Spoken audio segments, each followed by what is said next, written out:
दो कारण होते हैं, हम केवल दुखी होते हैं, रोते नहीं हैं। जैसे नॉर्मल समाज में चीखना चिल्लाना सर पटकना ये होता है, परंपरा में ऐसा नहीं है। और कोई वैष्णव भगवान धाम जाता है तो फिर मंदिर में उसके नाम से उत्सव मनाया जाता है, भगवान के नाम का कीर्तन होता है और साथ ही साथ उसकी अंत्येष्टि क्रिया होती रहती है।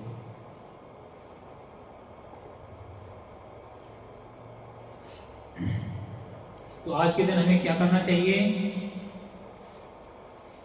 जो वैष्णव भगवान के धाम गए हैं उनके नाम से हमें हरिनाम कीर्तन, वैष्णवों की सेवा और जो श्री रामचंद्र कविराज गोस्वामी हैं उनसे कृपा की याचना करना चाहिए कि जैसे आपने भगवान की भक्ति और सेवा की ऐसी भक्ति और सेवा हमें भी प्राप्त हो।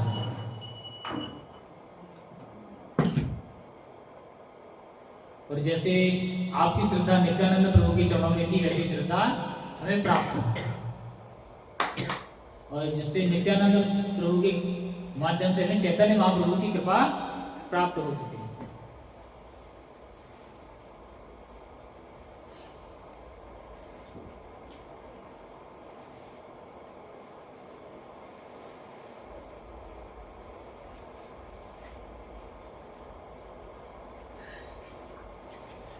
तुम्हें क्या इससे क्या संदेश मिलता है कि नित्यानंद प्रभु की कृपा के बिना हम गौरांग महाप्रभु अर्थात चैतन्य महाप्रभु की कृपा नहीं पा सकते, उनकी भक्ति नहीं कर सकते।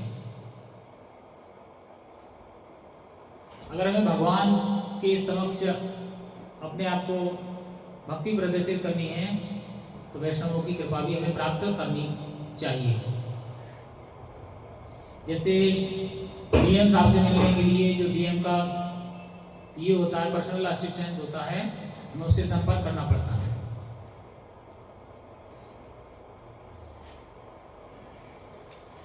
ये तो था श्री रामचंद्र कविराज गोस्वामी का बारे में चर्चा। अब आते हैं श्री गोपाल भट्ट गोस्वामी, उनका आविर्भाव अर्थात उनका जन्म दिवस। आज के दिन वो धरती पर प्रकट हुए थे।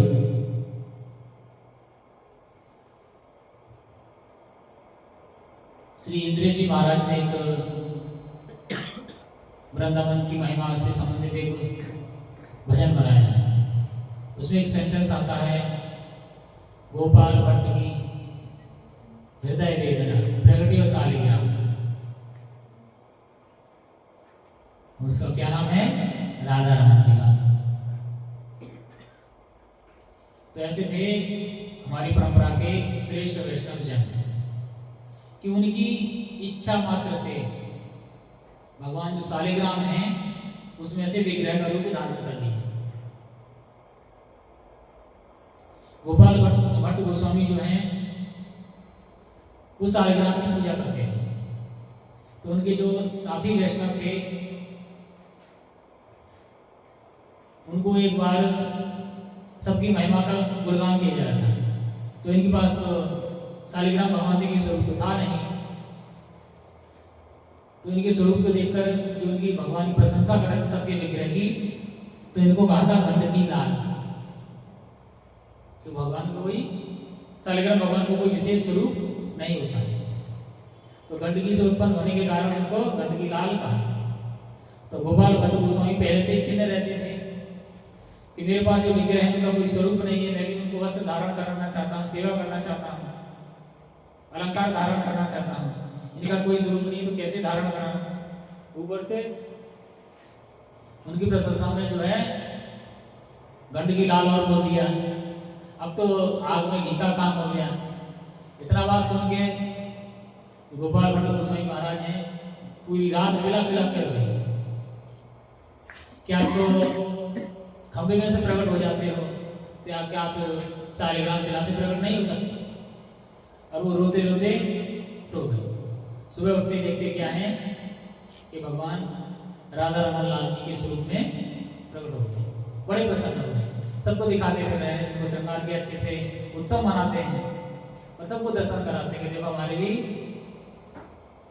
जो है भगवान स्वरूप धारण कर लिए और उनका नाम रखा गया राधा रमन जी।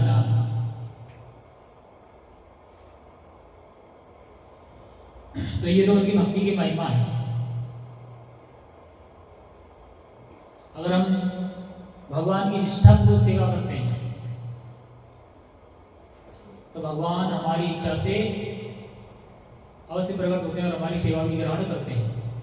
बहुत सारे लोग सोचते हैं भगवान खाते नहीं हैं तो क्या खिलाना है, भगवान के सामने रख देते हैं, ऐसे ही रखा रहता है। अरे विश्वास होना चाहिए, जैसे भगवान वैसे ही ग्रहण करते हैं जैसे हम फूल से खुशबू, आप पुष्प से खुशबू सूखते हैं तो पुष्प कम हो जाता है, उतना ही रहता है, उसमें सुगंध भी उतनी ही रहती है। ऐसे ही भगवान जो हम भोग धराते हैं भगवान को वो वैसे ही ग्रहण करते हैं जैसे फूल से उसी की सुगंध, जो सुगंध रूपी रस होता है भगवान उसी को ग्रहण करते हैं। और आपने देखा होगा कि जो मंदिरों का जो प्रसाद बनता है अर्थात भंडारे का प्रसाद का स्वाद सबसे अलग होता है। हम घर में कितना अच्छे से बना लें वैसा स्वाद नहीं होता। तो यही विशेषता है कि भगवान उसको ग्रहण करते हैं।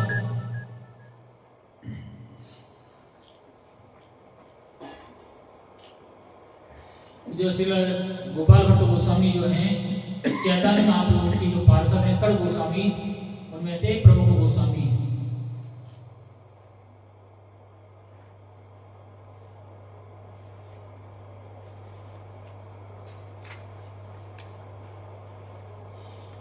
थोड़ा और चर्चा करते हैं। श्री गोपाल भट्ट गोस्वामी का जो जन्म है दक्षिण भारत के श्रीरंगम में एक अत्यंत विद्वान और शुद्ध वैष्णव ब्राह्मण परिवार में हुआ था। जब हम भगवान की अत्यधिक भक्ति करते हैं तो भगवान की कृपा से हमें वैष्णव और ब्राह्मण और संपन्न परिवार प्राप्त होता है। भक्त के परिवार में भगवान हमें भेज देते हैं जिससे कि हमें भक्ति करने में सुलभता हो, कोई कठिनाई ना हो। या भगवान अपने पार्षदों को धरती पर कुछ कार्य के लिए भेजते हैं तब भी ऐसे ही भेजते हैं। श्रील प्रभुपाद एक संपन्न परिवार में जन्मे थे और उनकी पढ़ाई एक अच्छे उस समय के नामी विद्यालय में हुई थी। ऐसे ही हमारी परंपरा के सब गोस्वामी में से श्रील गोपाल भट्ट गोस्वामी का जन्म भी ऐसे संपन्न वैष्णव और ब्राह्मण परिवार में हुआ था। उनके पिता का नाम श्री वेंकट भट्ट था जो श्रीरंगम के प्रसिद्ध और वैष्णव आचार्य थे। बाल्यकाल से श्री गोपाल भट्ट गोस्वामी अत्यंत शीलवान, तेजस्वी और भगवान के प्रति भक्ति भाव रखते थे, यानी पैदाइशी भक्त थे वो। अगर कोई भक्त भगवान की इच्छा से धरती पर प्रकट होता है तो ये लक्षण उसके अंदर स्वाभाविक होते ही होते हैं। वो धैर्यवान होगा, गुण तो होंगे ही, शीलवान मतलब अच्छे गुण, तेजस्वी होगा, तेजस्वी मतलब बहुत जल्दी ग्रहण करने की क्षमता होगी, कोई भी चीज बहुत जल्दी से उसको ग्रहण कर लेंगे, भक्ति के सार को ग्रहण करने वाले होते हैं।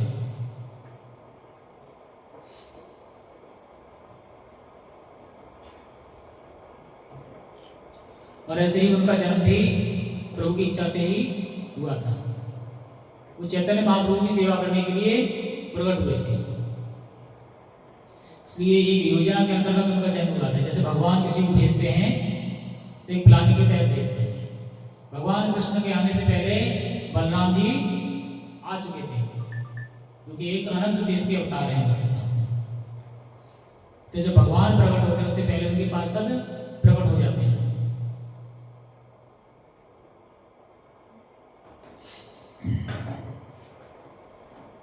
और जो श्री गोपाल भट्ट गोस्वामी हैं उनके लिए क्या प्लानिंग थी?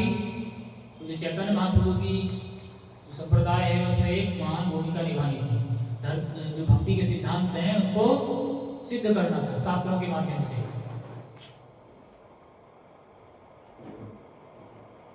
और चैतन्य महाप्रभु से उनका अपार स्नेह था।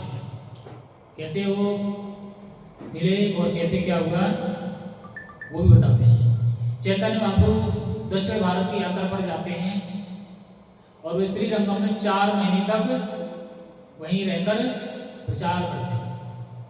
उस समय जो गोपाल भट्ट गोस्वामी हैं कोई बाल्यकाल था, उनका बालक थे